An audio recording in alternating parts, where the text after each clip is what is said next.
네, 오늘 이 시간, 이 새벽에 우리가 함께 나눌 하나님 말씀은 요한계시록 11장 1절에서 2절까지 기록되어 있는 본문의 말씀입니다. 우리는 지난 시간 말세의 때의 예언의 말씀들이 그리고 그 예언의 성취를 목도하는 과정이 우리의 영적인 면에서는 너무나도 큰 기쁨일 수 있지만 또 기쁨인 것이 분명하지만 우리의 육적인 면에 있어서는 큰 고통이 뒤따르는 과정일 것이다라고 하는 사실을 내 배에는 쓰나 내 입에는 꿀같이 달리라 라고 하시는 예수님의 말씀을 통해 함께 생각해 보았습니다. 그리고 그 쓴맛이라고 하는 것은 우리 개인의 연약함으로 말미암는 우리 삶에서의 말씀과의 부딪힘에서 오는 그 죄된 본성 가득한 내 자아와 그 말씀에서의 부딪힘에서 비롯된 고통과 힘듦이기도 하고 하나님의 말씀과 반하는 세상의 문화들과의 충돌에서 비롯되는 고통이기도 한 것이며 어떠한 지역, 특정 시대를 살아가는 성도들에게는 실제적으로 경험되어지는 육체적인 고통과 고난 그리고 핍박일 수도 있는 것이고 보편적인 우리의 실제의 삶 속에서 모두에게 경험되어지는 복음을 거부하는 우리의 살아가는 자들의 모습을 목독해 됨에서 비롯되는 심적인 고통을 의미하는 것일 수도 있습니다.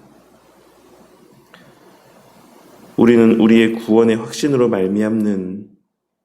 말세의 때에 대한 소망과 기쁨 가운데 살아갈 수 있는 것이긴 하지만 그 과정에서의 우리의 실제 삶이라고 하는 것은 앞서 언급한 여러 이유들과 삶의 모습들로 인하여서 고통과 아픔으로 점철되어진 그와 같은 삶을 살게 될 수밖에 없다라는 사실을 늘 명심하고 그것을 당연하게 여기며 살아가는 자들이 되어야만 하는 것입니다. 그러니 신앙생활 잘하면 늘 형통할 것이다라고 하는 착각 가운데 살아가는 자들이 되지 않기를 바라겠습니다. 그것은 성경이 증거하는 참된 복음도 아니고 예수님의 말씀도 아니며 하나님의 약속도 아닙니다. 그리고 또한 우리의 믿음의 선배들이 그 삶을 통해 친히 증거한 참된 신앙의 모습과도 괴리가 있는 삶의 모습인 것을 우리는 반드시 깨달을 수 있어야지만 되는 것입니다.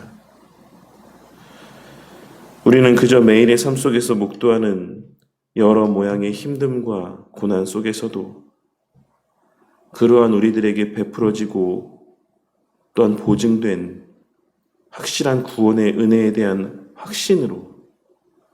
감사와 기쁨이 가득한 매일의 신실하고도 성실한 신앙의 삶을 살아가기만 하면 되는 것입니다. 그리고 그 과정에서의 그 신앙의 여정 속에서의 쓴맛이 쓰면 쓸수록 소망의 단맛 또한 그와 비례하여 크게 체감되어질 수밖에 없다라는 사실을 깨닫고 우리 삶에서 경험하게 되는 그 쓴맛을 그 힘듦과 고통의 시간들을 그저 부정적으로만 생각하고 고난을 피하기 위해 애쓰고 몸부림치는 삶을 살아가는 자들이 아닌 피할 수 없는 고난을 마주하게 되었을 때 그에 비례하여 우리에게 누리고 만끽되어질 그 단맛에 대한 소망 또한 함께 마음 가운데 되새기게 되는 우리 모두가 되어야만 하는 것입니다. 오늘 말씀은 이제 어제 우리가 함께 나눈 11절에 기록된 말씀에서와 같이 많은 백성과 나라와 방언과 임금을 향한 요한 사도가 목도한 환상에 대한 예언의 말씀들이 다시금 이어지고 있는 본문의 말씀입니다. 그리고 우리는 앞서 함께 나누었던 바와 같이 이 예언의 말씀들이 우상에게 절하고 악한 행실들을 회개치 아니하던 자들이 어떻게 회개를 하고 하나님의 백성으로 변화되어져 가는지에 대한 말씀이라는 점에서 이후에 이어지는 말씀의 내용들이 지난 시간 예수님께서 들려주신 말씀에서와 같이 우리에게 달콤한 말씀인 동시에 또한 쓰디쓴 말씀일 것이다 라고 하는 사실을 짐작할 수가 있습니다.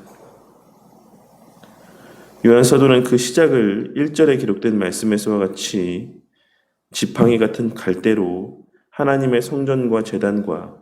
그 안에서 경배하는 자들을 측량하라는 예수님의 명령의 말씀으로 시작을 하고 있습니다.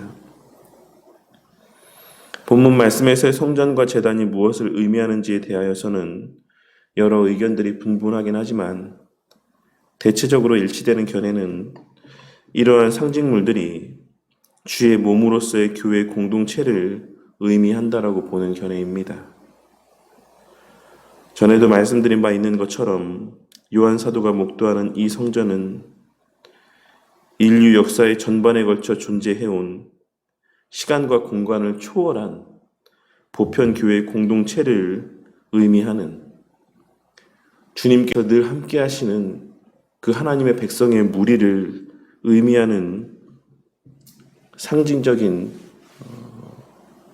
어떤 대상물이라고 할 수가 있는 것입니다. 그런데 이어서 우리가 주의해서 해석해야 될 말씀이 연이어 증거되어지고 있는데 그것은 바로 하나님의 성전과 제단과 그 안에서 경배하는 자들을 측량하되 성전 바깥 마당은 측량하지 말고 그냥 두라. 이것은 이방인에게 주었은즉 이라고 하는 말씀입니다. 여기서 과연 성전 바깥 마당이 구체적으로 무엇을 의미하는가에 대해서는 크게 5가지 정도의 견해가 있는데 그 가운데 우리가 가장 신뢰할 만한 견해는 2가지 정도라고 할 수가 있습니다. 그 가운데 하나는 바깥 마당이라고 하는 장소가 성전에는 포함되었지만 성소 밖에 존재하는 장소라고 하는 사실을 근거로 이 말씀에서의 바깥 마당을 교회 안에 속하였긴 하지만 참된 신앙이 그 속에 자리하지 않는 거짓 성도, 가라지 성도를 가리키는 표현이라고 해석을 하는 것입니다. 그리고 만일 그렇게 해석을 한다라고 하면 이 말씀의 내용은 비록 바깥 마당도 성전에 포함된 장소이기 때문에 하나님을 믿지 않고 대적하는 자들이 이 교회라고 하는 공동체를 공격하긴 하겠지만 그것을 허용하시긴 하겠지만 그 영향력이라고 하는 것은 오직 바깥 마당에 거하는 자들이라고 할 수 있는 가라지 성도들에게만 유효하게 발휘되어질 것이다라는 의미로 이해할 수가 있을 것입니다. 그리고 또 다른 하나의 해석은 이 바깥 마당이라고 하는 장소를 참 성도와 거짓 성도를 구분짓는 경계선으로 보는 것이 아닌 교회 전체의 개념으로 보는 가운데 성전에 속한 참된 교회 성도들이라고 할지라도 성소가 상징하는 바라고 할 수 있는 성도의 궁극의 신앙, 하나님과의 그 교제와 이어져 있는 그 관계의 끈이라고 하는 핵심적인 신앙은 하나님께서 지켜주시지만 그 외의 여러 고난들까지도 하나님께서 다 막아주시는 것은 아니다라고 하는 사실을 의미하는 것이다라고 해석을 하는 것입니다. 하나님께서는 우리의 신앙의 여정 가운데 성소에 속한 부분들, 우리의 신앙의 여정에 있어 우리의 구원과 관계된 하나님과 관계된 그 부분에 있어서의 우리의 신앙적인 부분은 끝까지 지켜주시는 것이지만 성도들의 먹고 사는 문제들에 있어서도 아무런 고난이나 핍박을 당하지 않도록 그러한 바깥 마당에 해당되는 부분들까지 지키시는 것은 아니다라는 것입니다. 왜냐하면 그러한 고난과 핍박과 힘듦 가운데서도 우리가 알지 못하는 우리의 영적 유익을 위한 하나님의 뜻이 그 가운데 담겨져 있기 때문입니다. 전자의 견해를 주장하는 대표적인 학자로는 핸드릭슨이라고 하는 분이 있으시고, 또 후자의 견해를 주장하는 대표적인 학자로는 그레고리 빌이나 데이비드 캠벨이라고 하는 분들이 있습니다. 그리고 저는 물론 전자의 견해도 전혀 합당치 않은, 옳지 않은 견해라고 생각하는 것은 아니지만 후자의 견해가 좀 더 합당한 견해라고 생각을 합니다. 왜냐하면 이후에 이어지는 11장 전체 말씀 가운데 예수님께서는 참된 성도와 거짓된 성도를 비교하는 어떤 전제를 두고 말씀을 이어가고 있으신 것이 아니라 오직 참된 성도들만을 염두에 두고 계속하여 말씀을 이어나가고 있으시기 때문입니다. 그리고 실제로 참된 성도들도 영적으로 또한 육적으로 고난을 받기도 하고, 우리 또한 그러한 힘듦을 우리의 매일의 삶 속에서 경험하고 살아가고 있기 때문에 이 말씀을 읽고 있는 당시 초대교회 성도들도 그들의 육신의 삶이라고 하는 것은 극치의 고난과 핍박 가운데 놓여져 있었기 때문에 우리는 예수님의 이 말씀이 참된 성도라 할지라도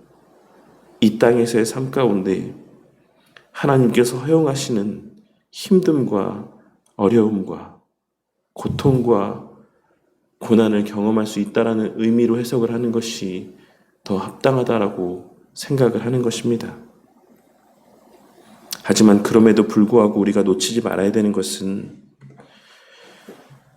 우리의 하나님 앞에서의 궁극의 신앙만큼은,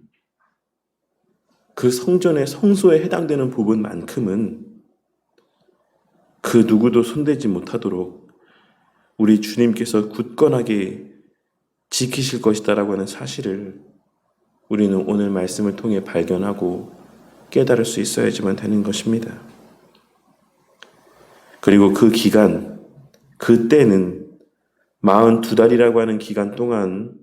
그와 같은 모습들이 허락될 것이다라고 말씀을 하고 있으십니다. 우리는 창세기 7장 11절에서 8장 4절까지의 기록된 말씀을 근거로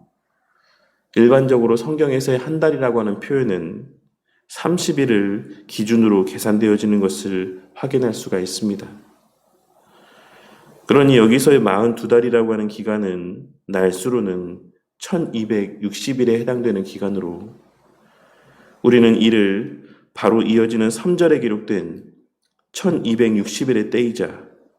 12장 6절에 언급되고 있는 1260일에 해당되는 기간이라는 사실을 발견할 수가 있는 것이고, 또한 이 42달이라고 하는 시간이 총 3년 반에 해당되는 시간이라는 사실을 고려할 때 이 기간이 바로 다니엘 7장 25절과 12장 7절에 언급되고 있는 한 때와 두 때와 반 때에 해당되는, 즉 세 때 반을 의미하는 표현이라는 사실을, 그와 연관된, 그와 관계된 기간이라는 사실을 발견할 수가 있는 것입니다. 그리고 우리는 다니엘을 비롯한 여러 성경의 내용들을 종합적으로 고려해 생각해 보았을 때 이 42달이라고 하는 시기가 예수님의 초림과 죽으심과 부활하심 이후에 시작된 우리가 살아가고 있는 이 종말의 때의 전 기간을 의미하는 표현이라는 사실을 확인할 수가 있습니다. 그러니 예수님께서는 오늘 이 말씀을 통하여서 예수님 재림하시기까지 주의 몸된 교회에 속한 백성들은 끊임없이 핍박과 고난과 힘듦 가운데 살아갈 것이다라고 하는 사실과, 그것을 하나님께서 허용하신다라고 하는 사실, 그리고 또한 그럼에도 불구하고 그들의 본질적인 신앙은 결코 잃어버리지 아니할 것이다라고 하는, 하나님께서 끝까지 지키고 보호하실 것이다라고 하는 사실을 말씀하여 주고 있으신 것이다라고 할 수가 있는 것입니다. 오늘 말씀을 통하여서도 어제 새벽에 우리가 함께 나눈 말씀에서와 같이 우리의 이 땅에서의 성도로서의 삶을 살아가는 그 시간들은 그 입에도 달고 그 배에도 달지는 않을 것이다라고 하는 사실을 우리는 다시 한번 발견하고 깨달을 수 있을 것이다라고 생각을 합니다. 그러니 예수님 믿고 열심히 신앙생활 하시면서 힘든 순간들을 경험하게 된다라고 할지라도 그 시간들을 기이하게 여기지 마시고 당연하게 받아들이는 저와 우리 모두가 되기를 바라겠습니다. 왜냐하면 그것이 참된 신앙을 소유한 성도들에게 있어 당연한 삶의 모습인 것이고 우리가 형통을 누리는 것이 오히려 하나님의 특별한 은혜인 것이기 때문입니다. 그러니 이 진리를 깨닫고 살아가는 자들은 오늘날 상당수의 교인들과 같이 범사의 삶 속에 아무런 일도 일어나지 않는 것이 당연한 것이고 특별하고 놀라운 일들이 경험되어질 때에만 비로소 그것을 하나님의 은혜라고 생각하는 것이 아닌 범사의 삶 속에서 그 어떤 특별한 일들이 경험되어지지 않는다라고 할지라도 큰 고난 없이 하루하루의 삶을 살아갈 수 있는 것 자체가 아무런 사고도 당하지 않고 큰 고난과 핍박 없이 살아갈 수 있는 그 매일의 삶 자체가 하나님의 특별한 은혜라고 하는 사실을 인지함 가운데 우리 신앙의 선배들과 같이 그 아무 특별할 것이 없는 범사의 삶 속에서도 감사가 가득한 삶을 살아갈 수가 있는 것입니다. 오늘 말씀에서와 같이 우리 주님께서 우리의 삶 가운데 굳건히 지키시는 것은 우리의 먹고 사는 문제나 우리의 건강이나 우리의 외적인 삶의 모습이 아닌 성전 바깥 마당에 해당되는 부분까지 주님께서 굳건하게 지켜주시는 것이 아닌 오직 우리의 하나님 앞에서의 바른 신앙을 우리 주님께서는 굳건히 지키시는 것이다라는 사실을 깨닫고 때로는 그 삶 가운데 힘든 순간들을 맞닥뜨리게 된다라고 할지라도 마지막 날 우리에게 허락하신 참된 신앙을 근거로 우리에게 누리게 하실 그 극치의 영광의 때를 바라보며 그 시간들을 인내로 이겨내시고 아무 특별할 것이 없는 매일의 삶 속에서도 그것이 바로 하나님의 특별한 은혜인 것을 깨닫는 가운데 늘 매일의 범사의 삶 속에서도 감사가 가득한 삶을 살아가는 저와 우리 바른교회 성도님들이 되시기를 주님의 이름으로 간절히 축원합니다.